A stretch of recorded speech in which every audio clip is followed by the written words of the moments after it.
Hey there, listeners. It's Shane. And Ashen, your hosts from the Total Party Thrill podcast, the newest addition to the Don't Split the Podcast network.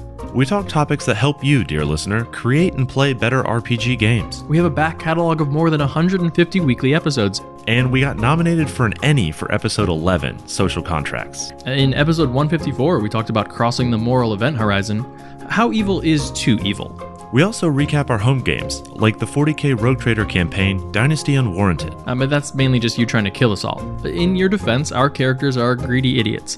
Don't forget the 3 years we spent in Eberron playing Morning Glory, your 5th edition D&D campaign. We also review new RPGs and books, and every episode we build a 5th edition D&D character in the Character Creation Forge. You might check out the Pint-Sized Punisher from episode 119, a halfling with a bad attitude, and 14 levels of Barbarian. So to recap, Total Party Thrill, RPG advice, campaign recaps, and D&D characters built by your dashing hosts every single week. What more could you possibly want? To get back to the actual show? Oh yeah, let me just hit this button, and here you go.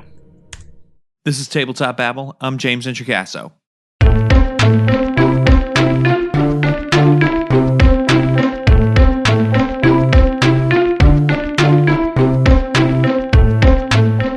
Today on the show, I am chatting with William King of Genuine Fantasy Press. William has just put out an incredible book about Warlocks that you should check out. You've probably heard me talk about this on the show before. It is called The Compendium of Forgotten Secrets, Awakening. And you can check out a free version at genuinefantasypress.com. We talk a lot about game design, specifically related to designing player options and specifically about Warlocks. Warlocks are one of my favorite classes in 5th edition Dungeons & Dragons, so let's get right to my conversation with William King.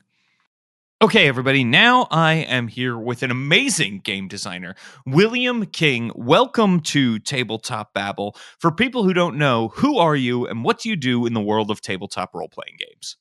Hi, everybody. I'm William King. I am Genuine of Genuine Fantasy Press, and I have recently written the Compendium of Forgotten Secrets Awakening, which some people have called the Warlock Bible. And so I am now working on the sequel to that, which is the Compendium of Sacred Mysteries Resurrection, which will be for clerics and druids. Okay, so you've got this book, Compendium of Forgotten Secrets Awakening, and I just want to tell everybody right now, they should head on over to genuinefantasypress.com and they should check this out. You've got a free version of this book, and the reason I'm laughing is because it is the biggest free version of anything I've ever seen. We're talking like 180 some pages of free content for people to go check out over at genuinefantasypress.com. So let's talk a little bit about this, because like you said, this is sort of a Bible for Warlocks. It's got all kinds of new, amazing character options in it. There's also, if you buy the paid version, there's a lot of stuff for game masters as well. What is this book, and why did you decide it needed to be made? I guess I should start at the beginning. I got into game design when I was a freshman in college, and I was like, I'm going to make my own system straight out of the bat. And of course, that's not a good decision. Mm-hmm. And so I'm flailing along here trying to do that. And it didn't turn out super great, but I liked that it's always possible to come up with something new and something really cool. And it allowed me to enjoy all of the different sources of inspiration that I've had from other fantasy authors and books and media and all the television shows that are really cool these days. And so I was really happy with how I was able to be inspired by something. And so then later, I was like, okay, 5th edition comes out. 5th edition's great. All right, this is really cool. All you have to do is you just make little individual segments of stuff. You can make classes, and it doesn't have to be some whole system thing that is not coherent. And so I started writing for that, and I wasn't very good. I started with a full class port of a 3.5 class called the Soul Knife, which is psionics, and we're all if you're not familiar, psionics is a controversial topic in the brewing community. But definitely, suffice to say, I did that. It wasn't very good, but I got better. And so I went through like 9 different iterations of that, and the end result was, it was okay. but I learned a lot about design in the process. And so then I was like, hey, I'll just try doing like small normal stuff like normal people. And so I'll do a Warlock subclass. I'll do a Shadow Cat because I saw this picture. It was absolutely gorgeous, and it depicted the Shadow Cat in its previous form. I did an article about it on my website. If you want to go check that out, you can see the artwork yourself. But it was the first one I did, and I was like, yeah, okay. And it turned out okay. And so I was like, hey, that was cool. So I'm going to do another one. And I did another one. And then I did another one. And I did the Eternal Citadel, which was the first Warlock patron that I know of that was a building. I had never seen one of those. The Hex Blade came after and was the magical item, but I hadn't seen a building. So I did that, and I continued, and I had about 7, and I put them together into a little compendium, and that was the very first Compendium of Forgotten Secrets. And I released that for free on Unearthed Arcana, the subreddit that is the... If you do homebrewing and you want to get good at it, I would definitely suggest going there. That's where you should talk to folks and try and learn to get good. I continued to add to that because I wasn't satisfied with all the things I had done. And I, at one point, I pitched it to Kobold Press and they turned me down, but I'm glad they did because it wasn't very good at the time. And so then I got the Compendium of Forgotten Secrets Ultimate was its like nice formal release that really put me on the map. You can probably find old versions of that floating around. I don't recommend it anymore because again, everything in it has changed for the new version. And so I got off of that. I started doing clerics, and that was where the original Compendium of Sacred Mysteries came from. It turned out it was pretty all right. And then I tried to do druids, and I tried to the druid class is kind of weird. Its subclasses are a bit difficult because it has a problem that clerics don't have despite having a similar mechanic. So with druids, you have a wild shape feature, but you can't use your spell casting while you're wild shaped for the most part. Sure, you can get around that with like Call Lightning and some other concentration spells, but for the most part, you can't use your core class mechanic of spell casting while you're wild shaped, which means that you're kind of not necessarily hurting yourself, but you're not getting much out of a core feature. And so I liked the direction they took Spore Druid. That was interesting.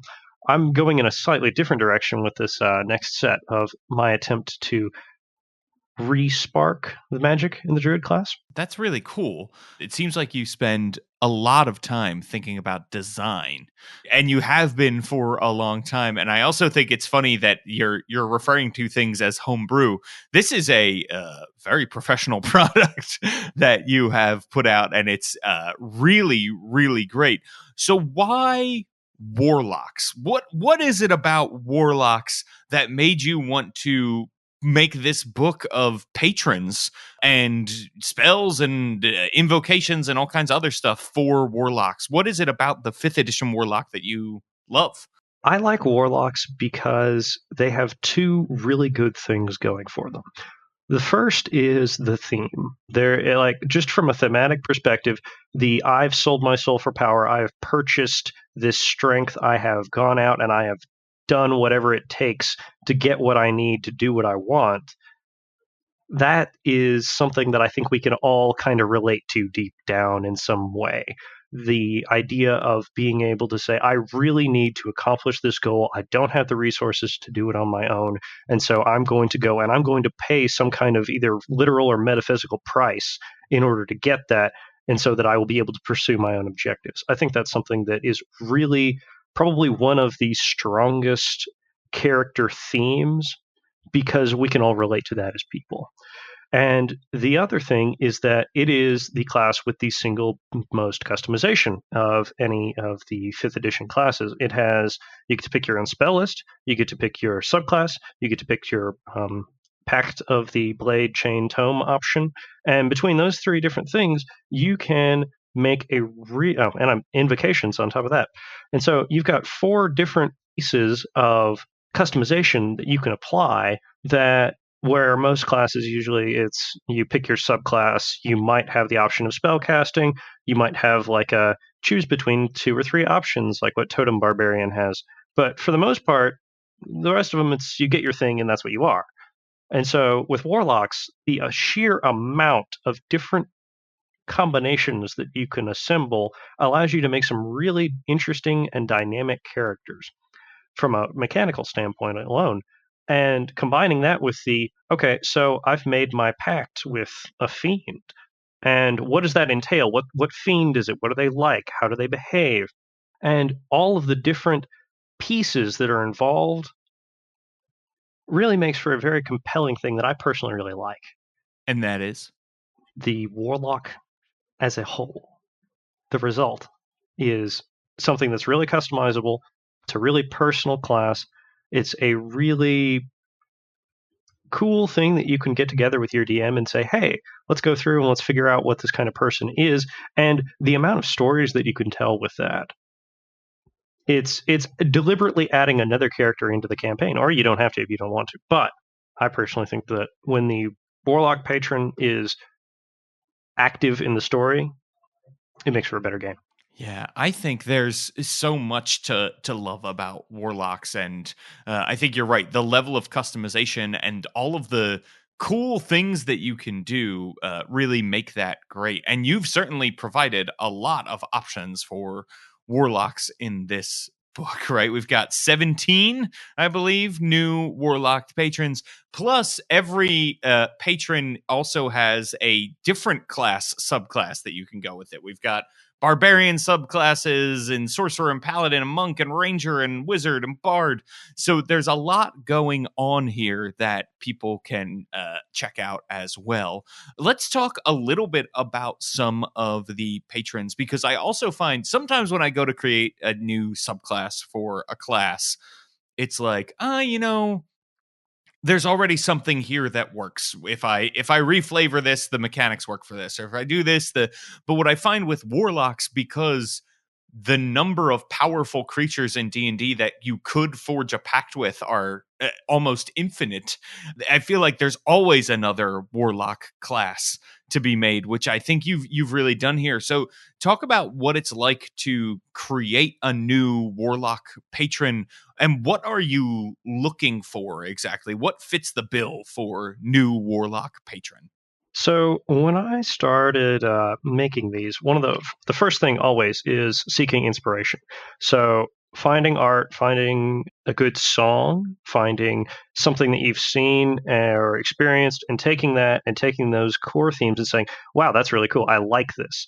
I want to make something that talks about this, emphasizes these sorts of things, and focuses on these themes. And so really exploring themes. You want to pick out a couple of things. So, for example, Keeper of the Depths. It's got secret knowledge. It's got the ocean. It's got dreams, and those three things are all in reference to the classic Cthulhu style, this weird undersea monstrosity. And if you take that, there's a lot of different things that you can do with it in a lot of different directions that you can push that in. But if you have themes that you can build off of, you can make sure that you're not stepping into any other spaces that have already been worked on. And you can use those in different ways while still leaving it open enough that someone can easily put it into their world. There's a lot of difficulty that comes in when you start getting into alternative interpretations of the standard content set. So Fiends, Fae, Great Old One, those are great. They work for most places and most parts. Great Old One's a little odd, but they function.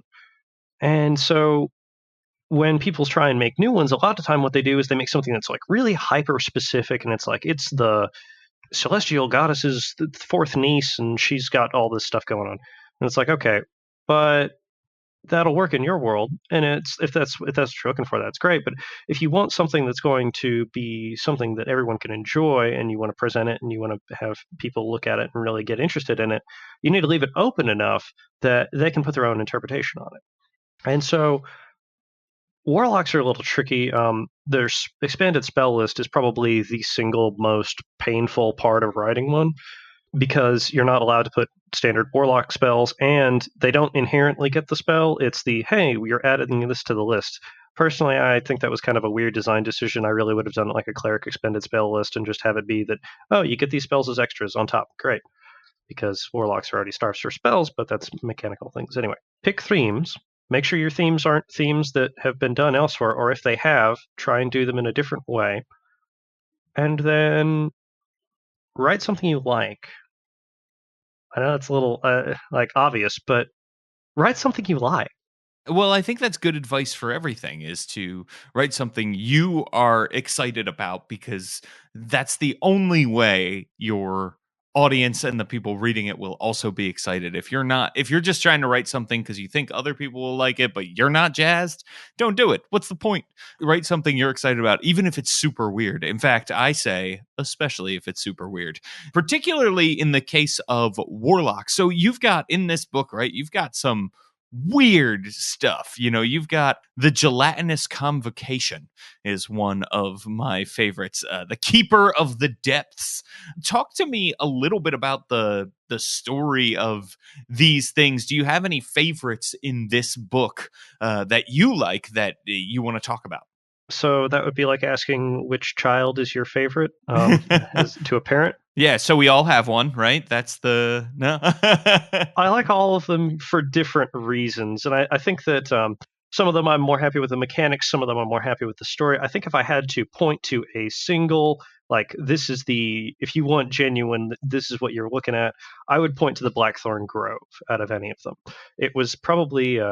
I believe it and the Currency Conspiracy were the last two that I wrote, and the Grove is something that was a little bit personal to me. I have some friends who struggle with depression and that sort of thing, and one of them told me at one point that it was like you just kind of want to rip your heart out, and I was stuck with that image of taking your own, you just feel like you want to rip your own heart out. And so I thought to myself, I want to write a plant patron. I haven't done that yet, and so I thought the Blackthorn Grove, where you go through this extended journey of complete apathy and you're going through all these horrible situations, and you finally get to the center of this thing, and you're there and you're just like, okay, well, I'm here in the center of all of this awfulness, and there's nothing for me. And so you take all the thorns around the Blackthorn Grove and you put them on your hand, and you drive your hand to the heart in one of those Indiana Jones style Kali priest scene, and pull your own heart out, and it's beating there in your hand, and you just down.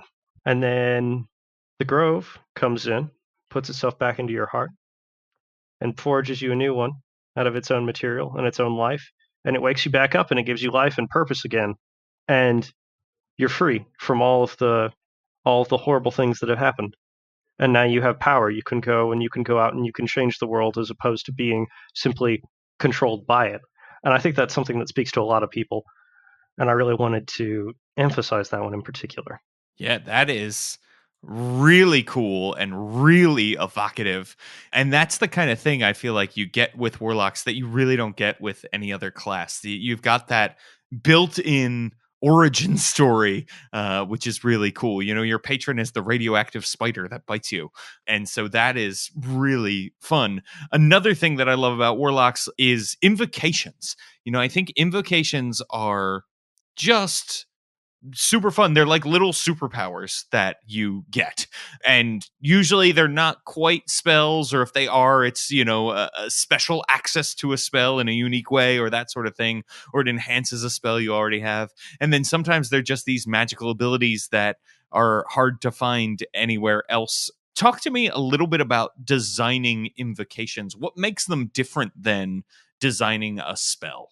So invocations are a little interesting. I took a controversial step and did patron restricted invocations, which is something that Wizards experimented with when they were doing their first kind of thought into Xanathars.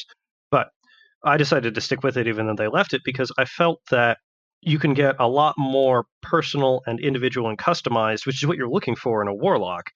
Play one, you're looking for customization.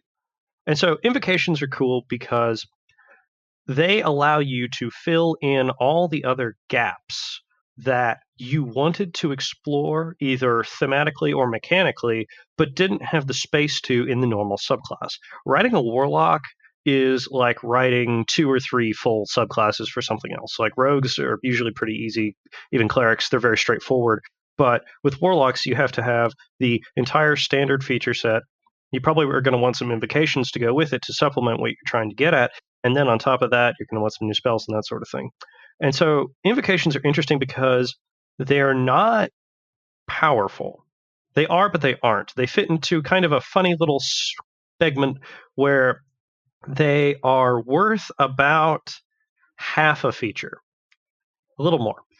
And so what it means is that you end up with a lot of customization, and you get strength because you can get exactly what you want. And I think that's something that, especially when it comes to writing new stuff like this, is something that people are a little wary of. Is a concept called feature bloat or mechanical bloat. So classes that have access to things that you can customize become more powerful the more customization options are available, because you can pick exactly what you want to fit with what you're doing. Whereas with other classes like champion fighter, you have one set of features, and no matter what happens in the future, you're never going to be more powerful because of that. Or rather, you're never going to get more powerful in a meta sense, if that makes sense. Sure. Yeah. Yeah. I think I definitely hear what you're saying.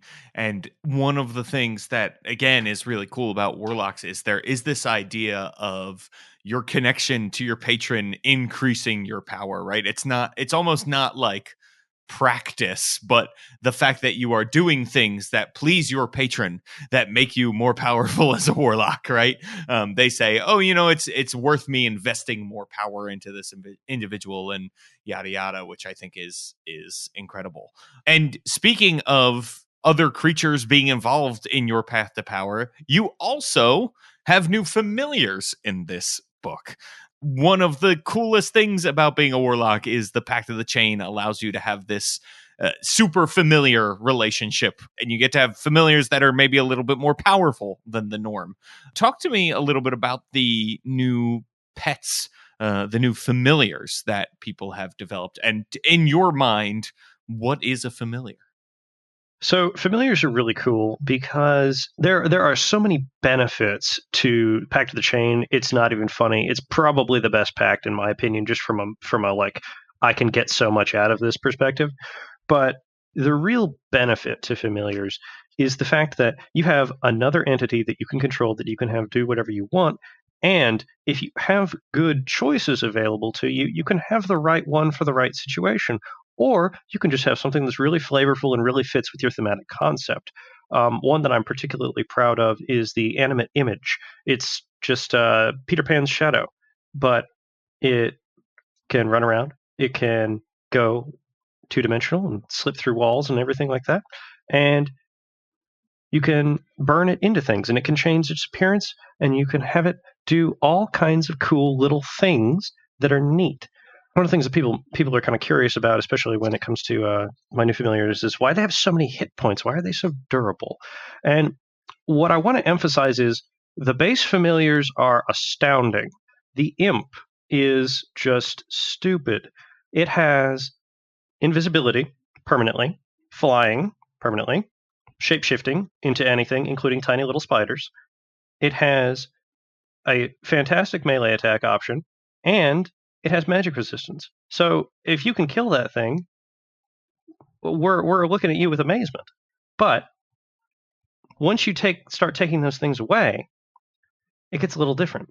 Once you start taking away invisibility, once you start taking away flying, once you start taking away shapeshifting, you can get into a lot of other really strong, really cool, narratively potent features, like the ability to stick on people's skin, like the ability to record things and play them back like a little tape recorder, the ability to visit the dreams of creatures around you. And of course, there's some that are a bit more straight combat, like the Emberborn are really fun.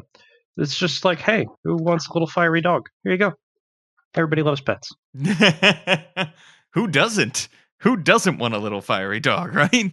Don't go anywhere. There's more tabletop babble coming up. I'm Lisa Chen, and I host Behold Her, a monthly podcast that shines a spotlight on women in the world of tabletop games. There are so many women to behold in this amazing hobby, and our experiences as female gamers are as diverse as we are as individuals. through one-on-one interviews, audio essays, and panel discussions, all centered around a monthly theme. The guests on Behold Her share their unique stories as players, game masters, designers, artists, organizers, and so much more. Their words are inspiring, uplifting, and informative. Check out Behold Her Podcast wherever podcasts are found, or visit beholdherpodcast.com. All right, back to the show. Like I said, there's a wealth of stuff, and this is just the Warlocks. We haven't even touched on the other subclasses in here, but I just love talking about Warlocks. And one thing that I have found that I think is very interesting is I see a lot of people who don't like the Warlock class. They feel like it's not a very powerful class. They feel like it's a boring class because they feel like all they're doing is casting Eldritch Blast all the time in combat. What do you think about those opinions on the Warlock? So I'm going to be real. Warlock is mechanically one of the weaker classes. It's probably in the bottom tier. If you do tier rankings and go back into it, Warlocks are kind of weak. The 5th edition has the best balance out of any edition that I've seen, and so you're going to be a perfectly fine, viable character, and you can't really build yourself wrong unless you deliberately do something bizarre. But from a general perspective, yeah, Warlocks are a little on the soft side. Here's 2 reasons that I found that Warlocks are viewed as weak, and they don't. It's unintentional. I think it really comes from how 5th edition is commonly played these days. So traditionally, the adventuring day is intended to consist of 6 to 8 encounters of combat, or resource expending events. Most games don't last long enough for that to happen. So if you're going to have 6 to 8 encounters between long rests, you're going to need a lot of combat, or they're going to be a lot of small combats. Now, I don't know how your games go. My combats usually take at least 45 minutes. If I'm only playing for 2 hours, then my combats either need to be really little short nothings, or they need to be really strong and exciting. And I personally prefer the strong, exciting kind of this is going to be a cool sort of not necessarily a boss fight, but something that's going to be like a dynamic, impactful encounter. And Warlocks only have 2 spell slots for the majority of their existence. So that means that after you throw out your 2 big, shiny, cool things, you're sitting there going, wow, this is great. I can cast cantrips, and I can cast cantrips.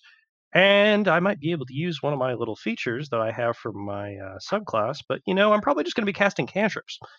And that's sad. So that's why in my optional rules section, I have something called the Long Days optional rule, which changes the Warlock and all other short rest-based classes to a long rest-based instead. So what you pretty much do is you just say, hey, everything that you can do on a short rest, you just double that.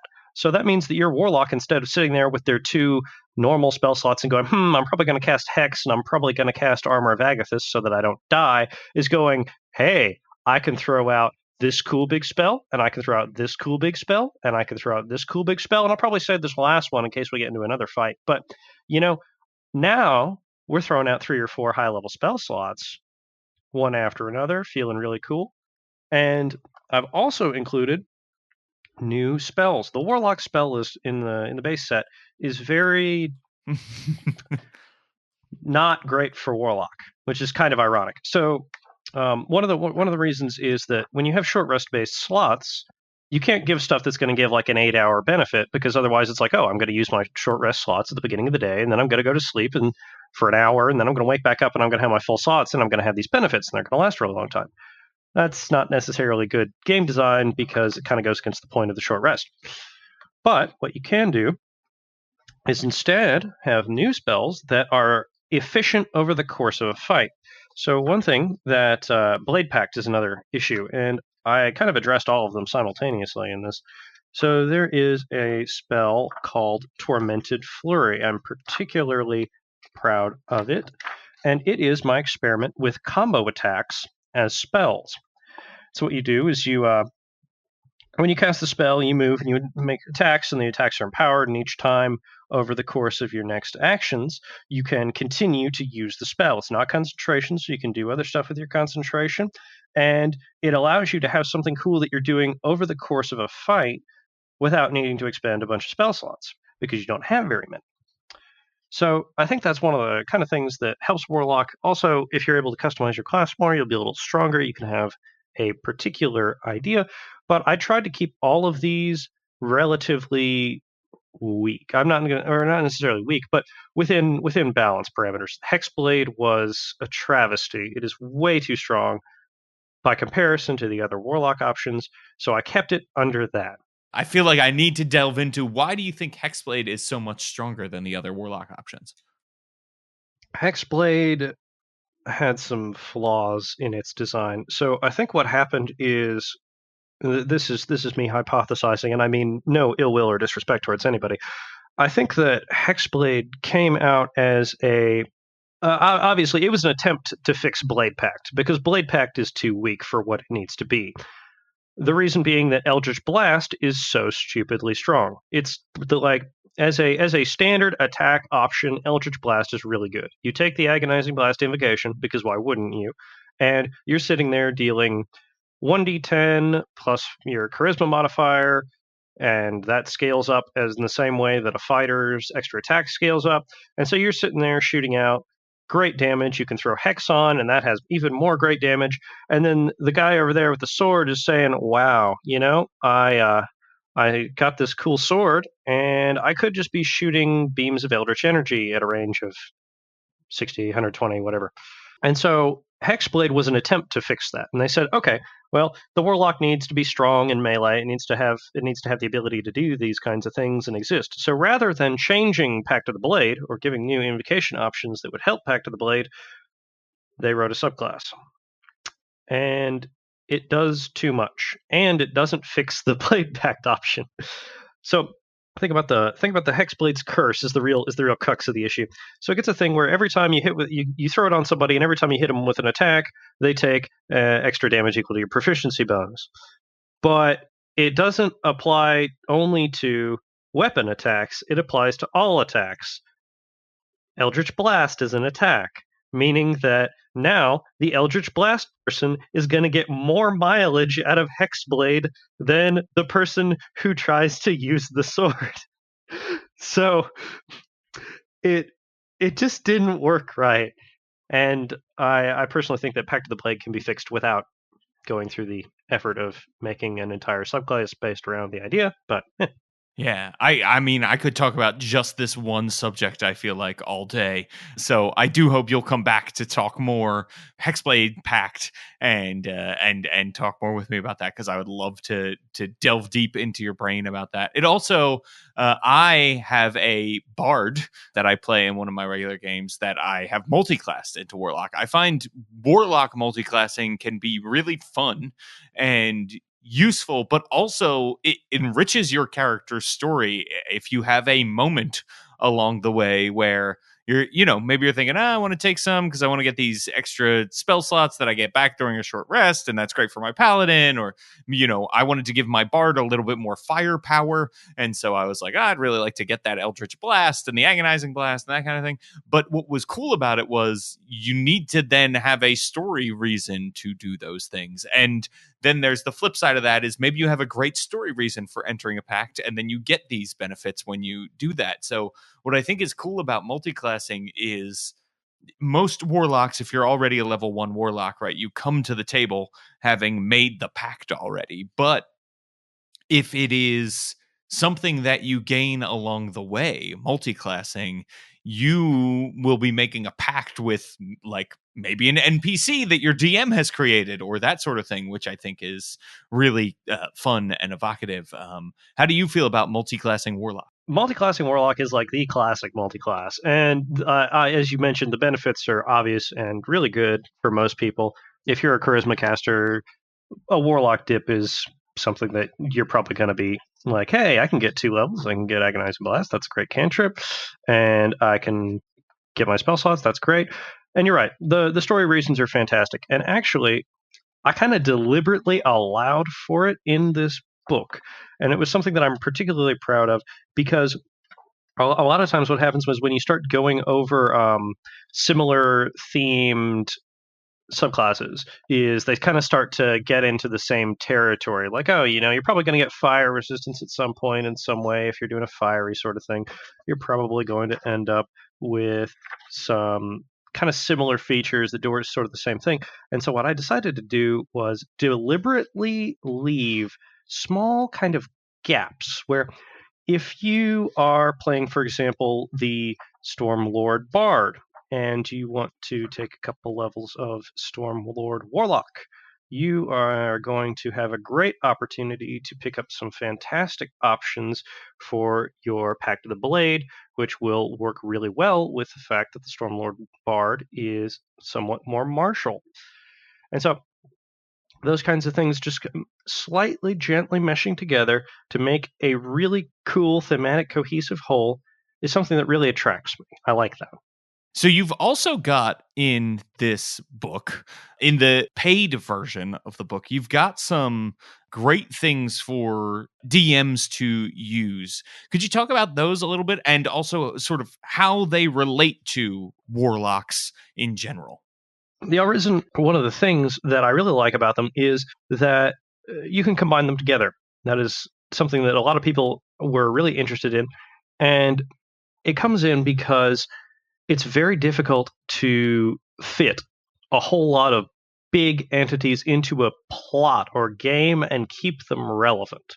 In my home campaign, which features Sandeth and Sylvette, if you're familiar, they are doing a romp through the world, and it has encountered every single Arisen that is in this book. And let me tell you, there is no space for any other big eldritch or angelic entity at all. If something is happening, it's because one of these are involved, because there's just too many.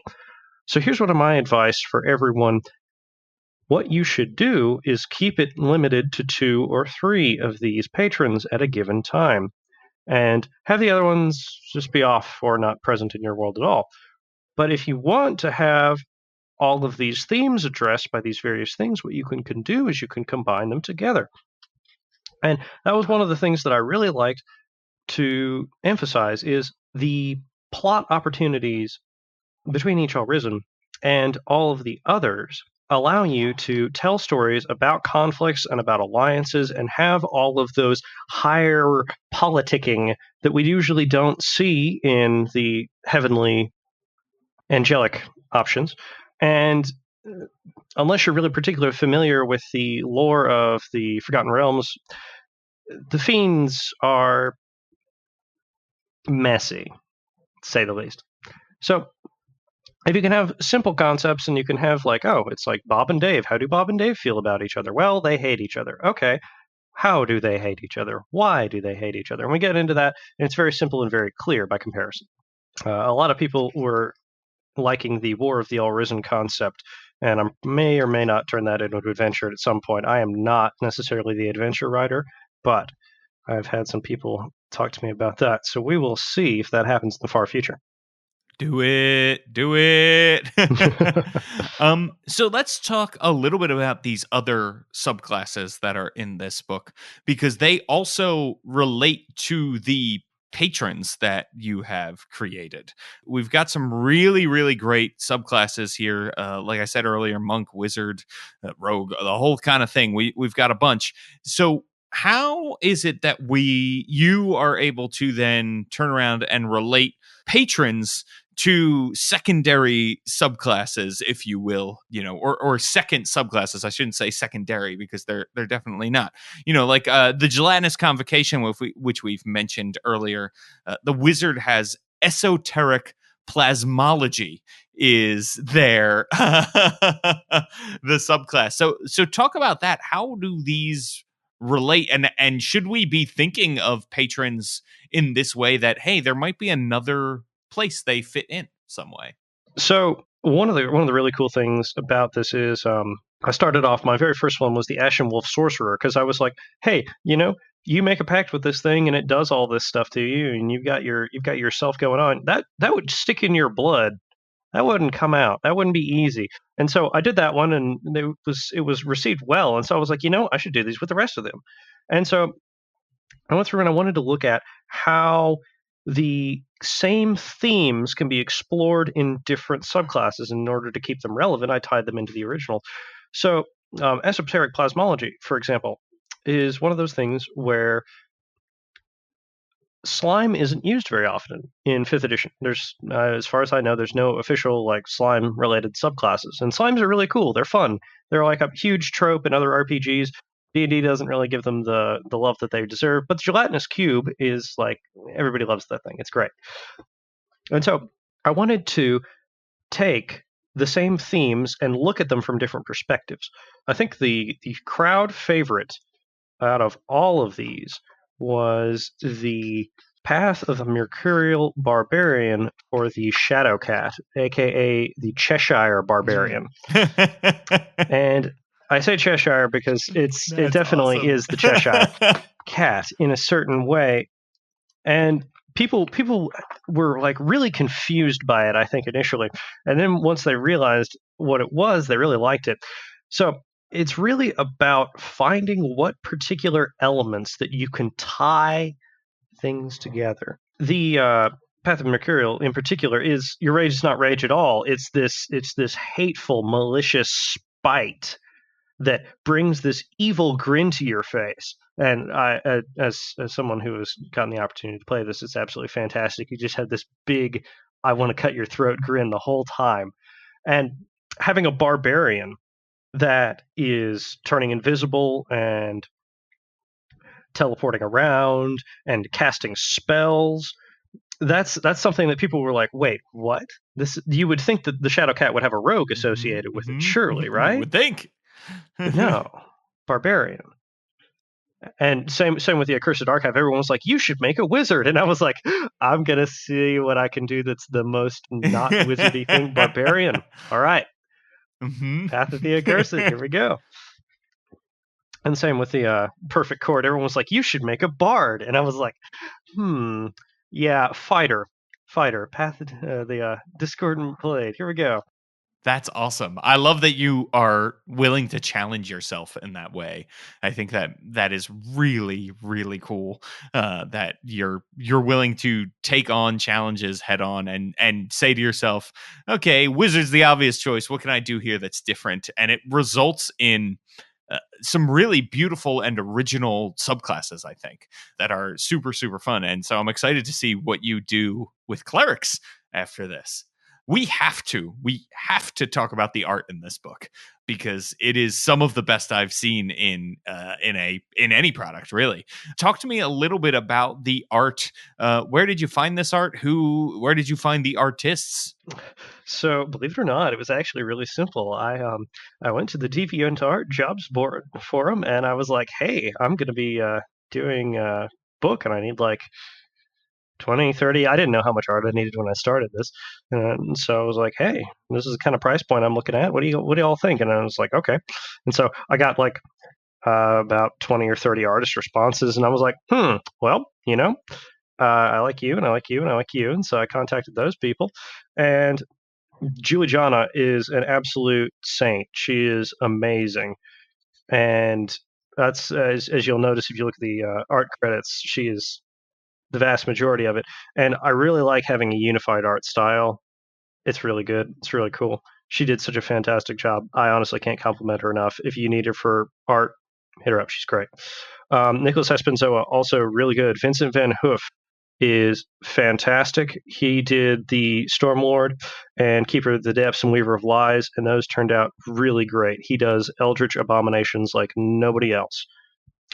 And Alejandro Olivaro does really good character art. His style is super cool. He did the back cover art and the Groveborn and Ashen Spawn. Benjan does really good landscapes and architecture. Our Cursed Archive and Eternal Citadel. Given that those two are kind of opposite sides of the same coin, I wanted them to be by the same artist and have that same kind of look to them. Simon Jong did the Warrior Saint and the Iraqi. Excellent job on that. In the print, the hardcover, it turned out absolutely beautifully. I think that those two pieces came out the best in print. And really like doing the Great Portrait and Serpent Empress. I'm really happy with how those came out. They were fantastic.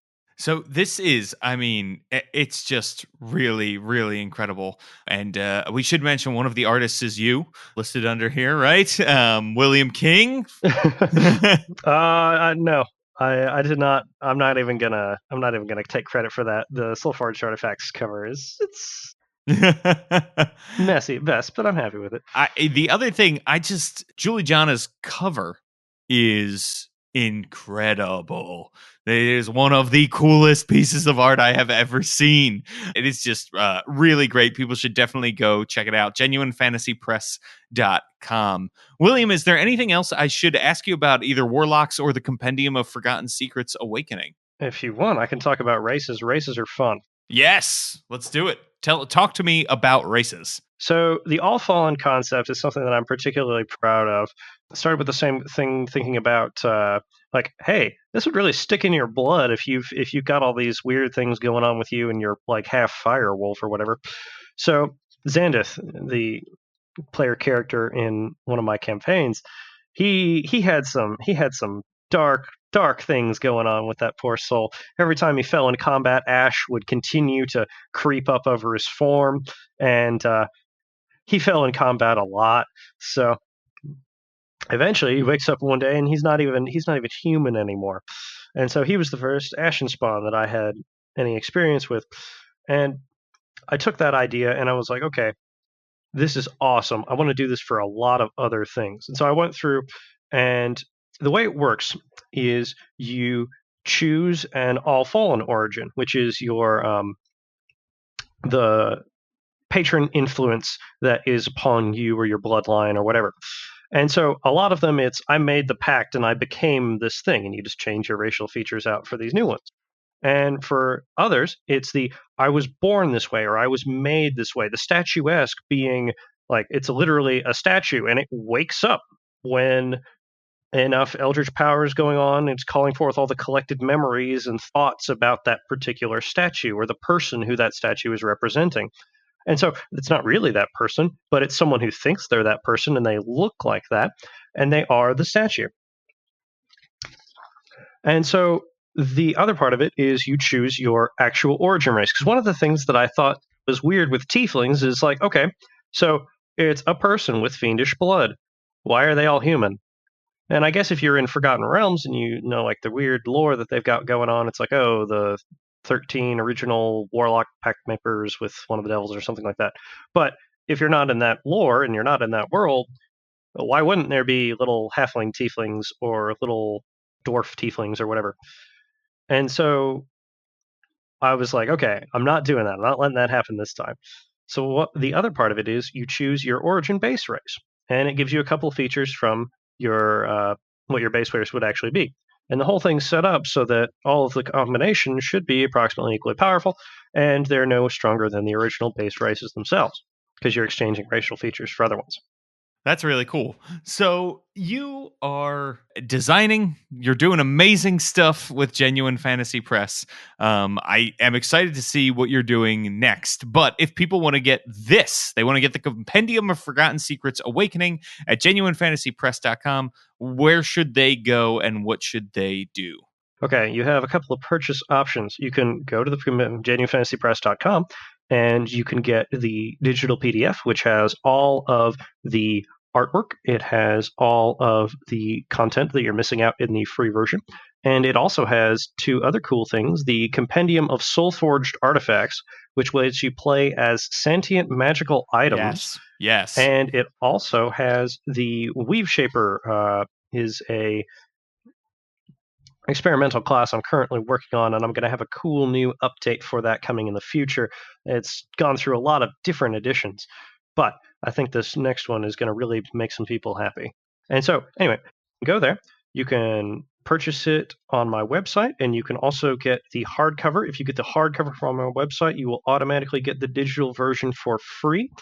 And I will sign it, and I will send it out to you. I'm currently waiting on my stock to refresh, so it'll be a little bit before anybody gets theirs. But that'll happen. If you want it immediately and you want it really easy, you can go on Amazon.com or you can go to Barnes & Noble, and you can make sure that they've got it in stock there, and you can order your copy, and it'll be printed off and sent to you immediately. Wow. And where can people find you, William, if they want to follow you online? Okay, so if you want to follow me, there are two prime places to do that. The first is the Unearthed Arcana subreddit. If you are into Reddit, you go there. It's an absolutely fantastic homebrewing community. It is where I got started. It's where a lot of people get started, and it's really, really excellent. Folks there are very helpful, and they can point you in the right direction. But if you want to move beyond that, I would definitely suggest the Unearthed Arcana's official Discord of Many Things. There's a link to that in the sidebar, and it is absolutely excellent. The folks on there are really cool. You can talk to me there. You can talk to all the people who I look to for feedback and reviews and balancing help there. Absolutely excellent. Also, you can follow me on Twitter and Instagram and Facebook, I guess, if you're into those things. Thank you so much, William, for, first of all, making this awesome thing. Second, making like 99% of it available for free, and for continuing to design great stuff, and for talking with me. So thank you so much. I really appreciate having you on. That was a great interview with William. You know, Tabletop Babble is ending its second year, and we need your help growing. You can do this for free by heading on to iTunes, leaving us a 5-star review. Even if you don't listen to the show via iTunes, odds are your podcatcher app uses iTunes algorithms to rate and recommend podcasts. So go create a free account and give us a rating and rate all of the other podcasts you listen to. It is seriously helpful. And if you leave us a 5-star review, I will read it out loud and credit the person who left it, like Evil DM Josh.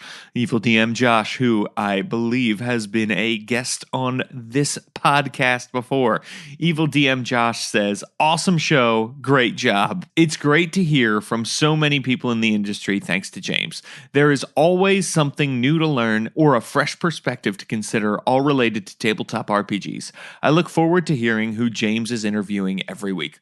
Well, thank you so much, Josh. I really appreciate it. People should check out Josh's podcast, Tales from Moxbury. It is an amazing, amazing podcast that is a Blades in the Dark actual play. And you should check out the episode Josh was on where he talked about evil parties with Amber, who is also on his podcast. Also, really appreciate the Tim and Eric reference. Awesome show. Great job. Thanks, Josh. All right, people, you can find me on Twitter at James Introcaso, and you can find all the game design stuff I'm doing over at worldbuilderblog.com.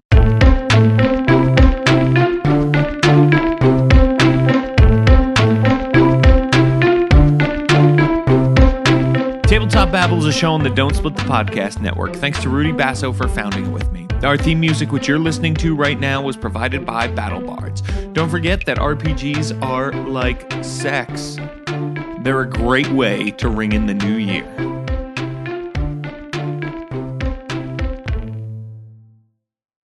Gather round, travelers, to hear our tale.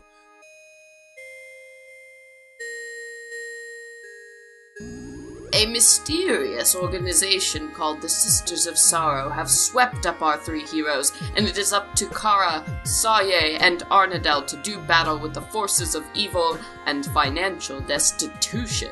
We shall battle with ancient lore. Take them down with our sharp reflexes. Hey, did you guys finish the last of the ale? Venture Maidens is a Dungeons & Dragons 5th edition actual play podcast featuring a cast of 4 lifelong gamers. Kara, not now. We're recording a podcast ad. Right. I chop it with my axe.